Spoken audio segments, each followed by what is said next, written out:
Welcome back to the channel. It's been about, 60 days since the last upload? 70 days. Anyway, today I want to talk about something that, it struck me maybe a year or two ago.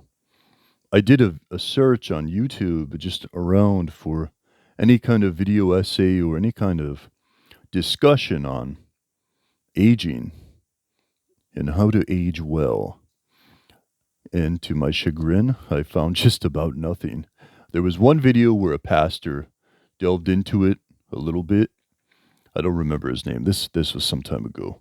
But what happened was in the comments, he just gets eviscerated, unfortunately, for bearing his heart and daring to inquire about this, as though it's an illegitimate concern for someone to have or a question to have.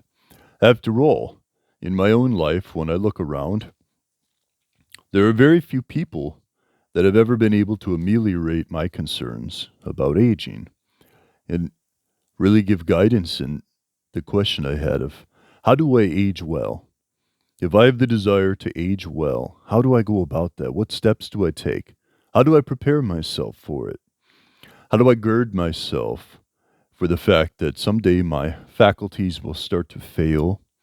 I will not be as sharp as I was.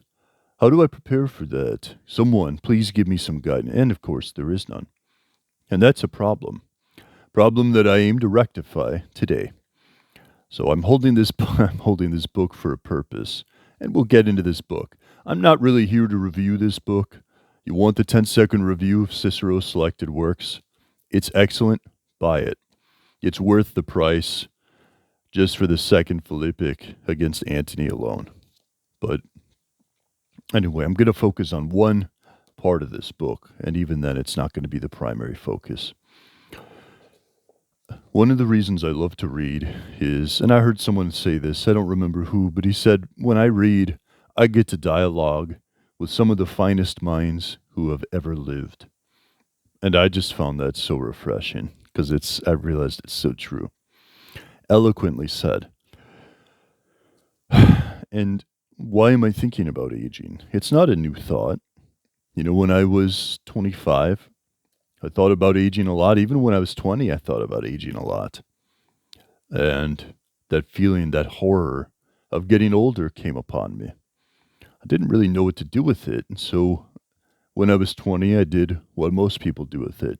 Try and pretend it's not happening. Try and pretend it's not going to happen. And that works for a lot of people. And unfortunately, some people, I would argue, probably most people never grow out of that.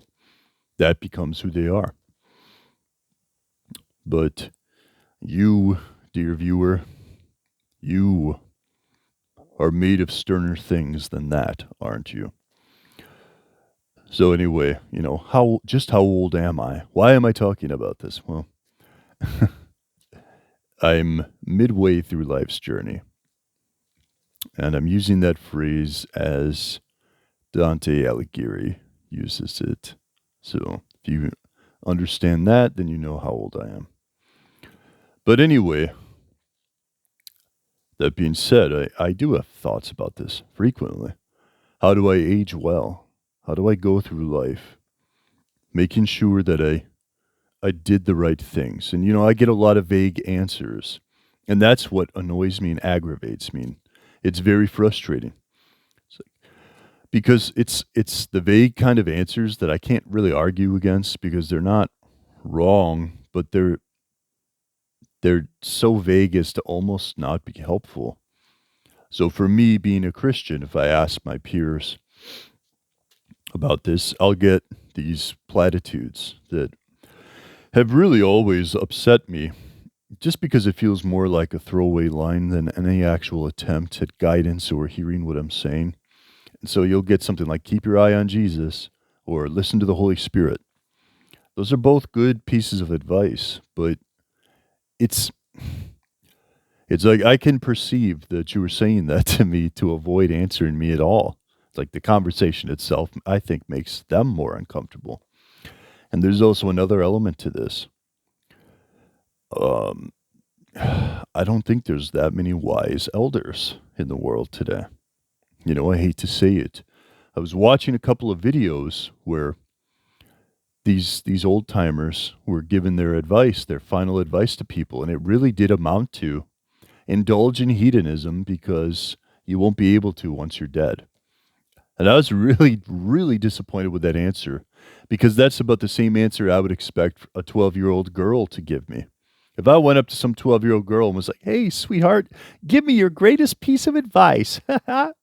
It's like, I would expect that that's what she'd say. Have fun. Have as much fun as you can. What else could she say to me? What could she offer me? And I'm hearing that come out of people that are 90. So I just don't know what to say. I don't know how to respond to that. It's upsetting to me. And we live in this kind of culture where no one wants to even acknowledge that they will grow old. In fact, it's like a race to this transhumanist utopia to find immortality so they don't have to grow old. You've got these guys taking growth hormone and steroids to keep themselves younger. You've got women getting, what is that stuff they put in their lips, that Botox, they're just getting cosmetic surgery to not appear older. It's like the biggest fear is this inevitable thing. We're all going to go through it. And so for me, the question has now become, how do I age with grace? How do I fade out with dignity? And I'm happy to report that in this book, Cicero, the Roman orator, to my surprise, I don't think a lot of people knew Cicero. I was talking to some people about it, and they would have been the first ones to tell me everything about Caesar, Julius Caesar, but none of them, they were kind of perplexed when I brought up Cicero, as though they had no idea who I was talking about. And I said, listen, I believe it was Crassus, Pompey, and Caesar who formed the first triumvirate. Cicero was being selected to be the fourth. So this isn't some B grade character in the Roman Empire here, or the Roman Republic. This is an S tier dude, worth your time. Anyway, I'm happy to find that in this book, he has a treatise on old age. He's writing to his friend Atticus, and as he's speaking to Atticus, he does a dialogue. He basically says, I'm going to speak my words in the mouth of Cato, and he's going to be talking to Scipio, and I think Laelius is how you pronounce it. And so he has this kind of quasi-dialogue with the three of them, and Cato is speaking as the elder man whom these two young men have approached and said, teach us how to age well. Teach us how to grow old with fashion and dignity. What's it like? What are your fears? And so I found that to be really fascinating because this dialogue is, I can't just take it prima facie. I have to kind of baptize it, so to speak, and Christianize it. But there is a lot of wisdom in it. And that's kind of the word of the hour is wisdom. Right now we've got so many weird happenings in this new year. It's just, yeah, I can make a separate video on that, but I don't really want to. The spectacle of empire. I've talked about it before. You're seeing a lot of the spectacle of empire unravel and show its mask for what it is. It's just embarrassing. But, even if you're young, even if you're a teenager watching this, think of this. You are going to get old someday. And the younger you can accept that fact and contend with it, the better off you'll be. Ask yourself, do you think it's worth taking time out of your day, out of your life to ask yourself, how do I learn to get old? What sort of things do I do? Do I just want to sleep with whoever I will? Fornicate with as many human beings as possible? Pursue avarice and rapacity and just whatever lasciviousness crosses my path? Is that the path to happiness and felicity? Do you really want to go that route? I don't think you do. There's a reason that Cicero has stood the test of time. I do think he has something to teach us. He goes through 4 different points on getting old. He speaks on Basically, a person losing his strength, his physical strength, person losing their mind, and a person losing their, I believe, his honor. I can't remember exactly without looking. I don't want to stop.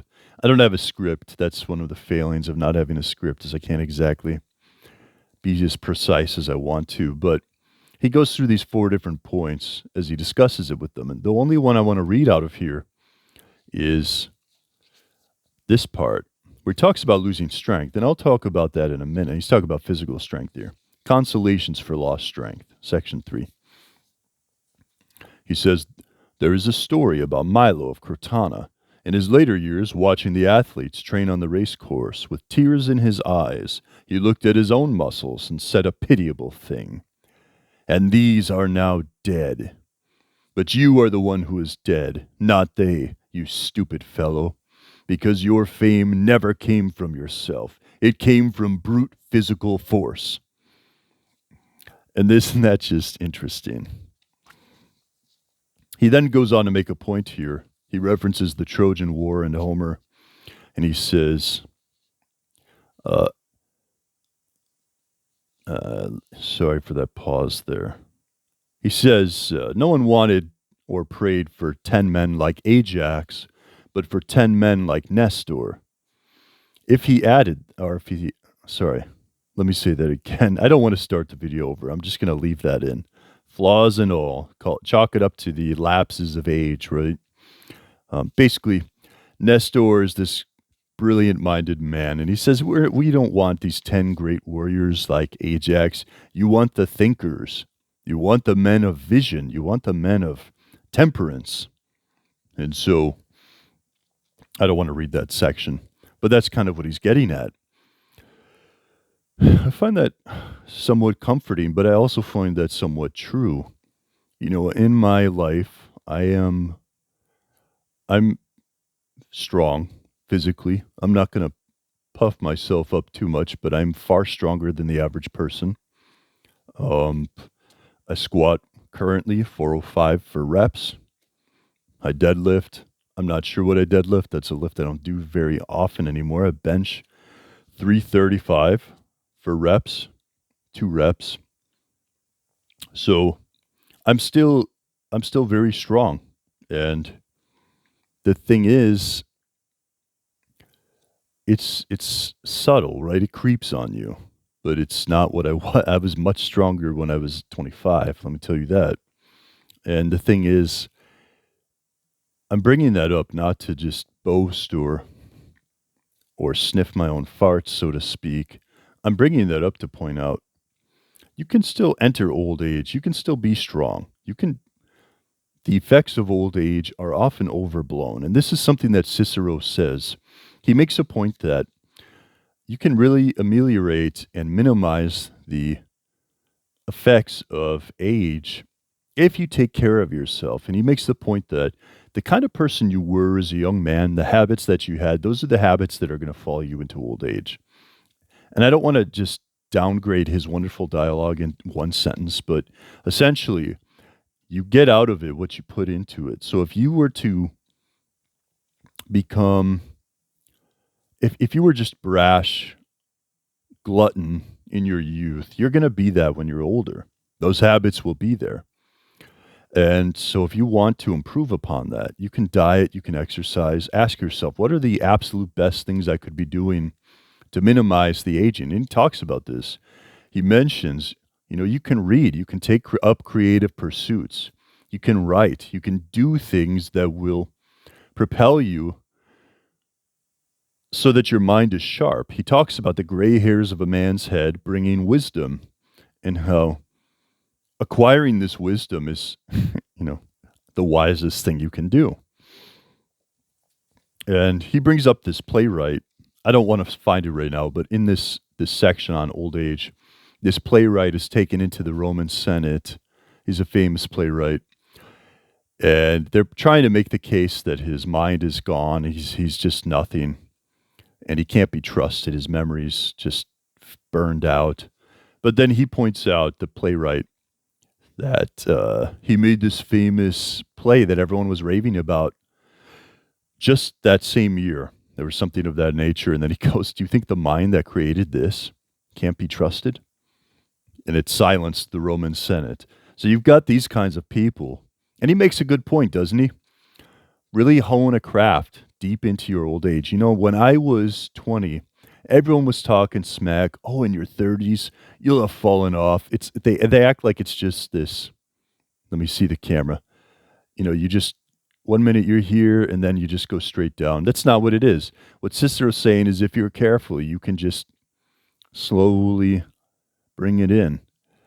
Whereas the common wisdom of the day seems to suggest that once you're 20, you're old, you know, end yourself because there's no reason to go on. That's childishness. And that's the mind of a child. It's absolute frank stupidity. Disregard it. Give it no mind. You can still learn. It takes a little more effort. You have to be a little more deliberate. This is another thing he says. But it's absolutely there. He then says that a man acquires honor in his old age, and what he ought to do is try to be worthy of such honor. That's another aspect of this that I think is true as well. You'll hear these young kind of people sort of cope to themselves and be like, their wisdom comes with age, but I know that one like 15-year-old who's wise beyond their years. Yeah, look, such cases exist, but that's not how it's supposed to go. You should be acquiring wisdom as you age and experience. And I don't mean experience of doing evil. I mean experience of understanding and insight. You should be honing those things. And really, you know, I'm a Christian, so I'll speak of this as a Christian here. But I want to point out the goal is not to just voraciously partake in all the sins that you can and then tell yourself, oh, I'll just repent when I'm older. That, dude, you don't know. First of all, the scripture says God will not be mocked. What a man sows, he will reap. So you're flirting with destruction and perdition if you have that mindset. You hope he will allow you to repent later, is what you should be saying. Foolish man. But anyway, the goal is not to just imbibe all of these wicked actions and deeds and, oh, I want to get out and bang everyone I can, and then I'll put my life together. Don't be that person. Don't. Seek wisdom bright and early and develop good habits and stick with them. Then they will blunt the effects. You know, the reason I brought up my lifts earlier wasn't to boast to you. It's that I want to be that 60-year-old, 70-year-old, 80-year-old who's able to at least deadlift and squat 315, you know? I think that's a realistic goal. That's a difficult goal. Most guys that age can't do that. But I think that's a realistic goal. And so what I'm saying is, in terms of physical strength, you can keep up your physical strength. And if you're deliberate, you can keep up your memory. You can keep learning things. And I think this is the route to go. And also there's legacy. Now, in the book of James, I think, he says, don't boast in tomorrow, but rather say, if the Lord wills, we will do thus and thus tomorrow, right? And so it's true. None of us knows when our time is. And we have to keep that in mind. The young and the old alike can fall to tragedy, but you want to plan somewhat for the future. You want to have some kind of goal. There's a proverb that says that a man should leave an inheritance to his children and his grandchildren. Now, an inheritance doesn't just have to be material wealth. It could be wisdom. It could be guidance, tutelage. And so I think if we open it up to that, we can really start to try and get a better understanding of how to age well. Start to learn these crafts. Start to do the work. Read the books. Understand the books. Understand how the books fit together. And start to develop your character, your soul. Now, Cicero, he's really a Stoic. And I like stoicism to a point. Um, there is I do think there's some value in it. There's definitely some virtue in it. I'm not going to deny that. And so I think, I don't know, maybe I could stop here.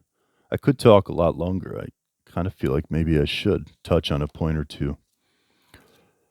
Develop your physical strength, keep up walking, keep up agility as much as you can, right? You don't expect that you're going to feel at 40 or 50 the way that you feel at 18. It's not going to happen. But you could be the 40, 50, maybe 60-year-old who is he gives a bunch of examples too, by the way. I just don't have them memorized because they're a bunch of Romans and I hadn't heard of many of these guys. He mentions a lot of playwrights and a lot of the athletes at the games, some of them who are still, I referred to this earlier, still doing well. I think this is the route to take. I really do. It's the world is falling apart around me, but the thing is, I I never I never put my hope in this world, so to speak. Okay, I'm looking beyond. I'm looking at soul. I'm looking at the bigger things, and the Apostle Paul says, "Set your mind on things above, not on things of the earth. For you died, and your life is hidden with Christ." And so that's kind of my mindset. Even if you're not a Christian, I think you can still agree with me that working on your mind and keeping your mind healthy and functioning and being deliberate with your actions rather than mindless and thoughtless and giving yourself over to vice, I think you can agree with me no matter where you are, even if you're a raw atheist or if you're a full on Christian or anything in between or outside of it. I think wherever you are in there, you would have to agree there's some value in that. And so I would recommend just reading on old age. The last thing I want to touch on, there's two more points. He talks about the pleasures of age. And something he mentions is as you get older, a lot of these passions, they sort of get driven out of you.